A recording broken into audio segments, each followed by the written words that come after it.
অসম আৰক্ষীয়ে ৰুজু কৰা গোচৰ ভিত্তিহীন ইয়াৰ উত্তৰ আইনীভাৱে দিয়া হ'ব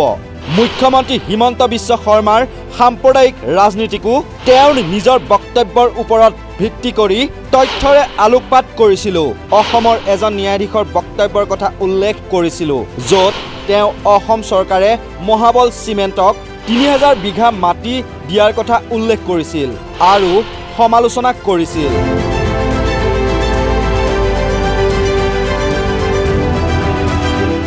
স্বতন্ত্ৰ সাংবাদিকৰ মুখ বন্ধ কৰিবলৈ উঠি পৰি লাগিছে হিমন্ত সাংবাদিক অভিচাৰ শৰ্মাৰ বিৰুদ্ধে গোচৰ ৰুজু কৰে অসম আৰক্ষীয়ে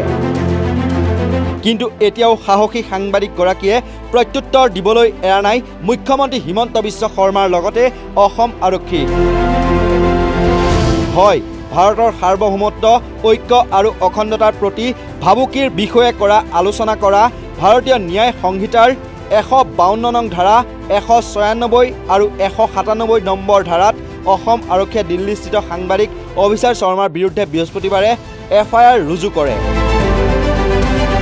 দিল্লীৰ আন দুজন জ্যেষ্ঠ সাংবাদিক দা ৱায়াৰৰ সিদ্ধাৰ্থ ৱৰ্ধৰাজন আৰু কৰণ থাপাৰৰ গুৱাহাটীৰ ক্ৰাইম ব্ৰাঞ্চৰ থানাত 152 নং ধাৰাত পঞ্জীয়ন কৰা এফআইআৰ সন্দৰ্ভত অসম আৰক্ষীৰ পৰা সমন লাভ কৰাৰ কিছুদিন পিছতে অভিচাৰ শৰ্মাৰ বিৰুদ্ধেও এই গোচৰ ৰুজু কৰা হয় শৰ্মাৰ বিৰুদ্ধে গুৱাহাটীৰ ক্ৰাইম ব্ৰাঞ্চ থানাত ৰুজু হৈছে গোচৰ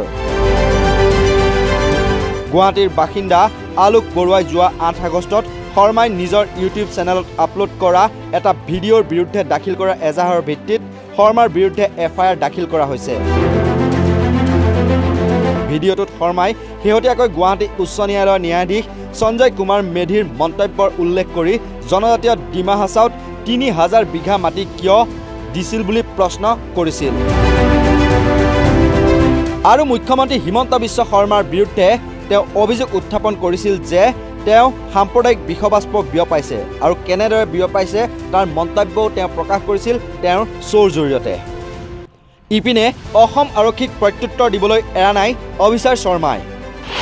2016 চনতো অভিচাৰ শৰ্মাৰ বিৰুদ্ধে আয়কৰ বিভাগে 14 কোটি টকাৰ কৰ ফাঁকিৰ অভিযোগ আনিছিল সেই গোচৰত জয়ী হৈছিল অভিচাৰ শৰ্মা এন্টি টেৰৰ সেলেও তালাচী চলাইছিল অভিচাৰ শৰ্মাৰ ঘৰত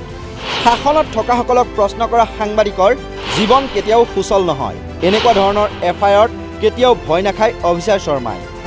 এটা কথা উল্লেখ কৰি থওঁ যিকেইটা ধাৰা অভিচাৰ শৰ্মাৰ বিৰুদ্ধে সংলগ্ন হৈছিল সেই ধাৰাসমূহ কোনো ৰাজনৈতিক নেতাই যদি দুটা সম্প্ৰদায়ৰ মাজত কাজিয়া লগোৱাৰ বাবে উচতনিমূলক মন্তব্য দিয়ে বা ঘৃণা তথা বিষবাষ্প বিয়পায় তেতিয়াহে এনেধৰণৰ ধাৰাসমূহ সংলগ্ন হয়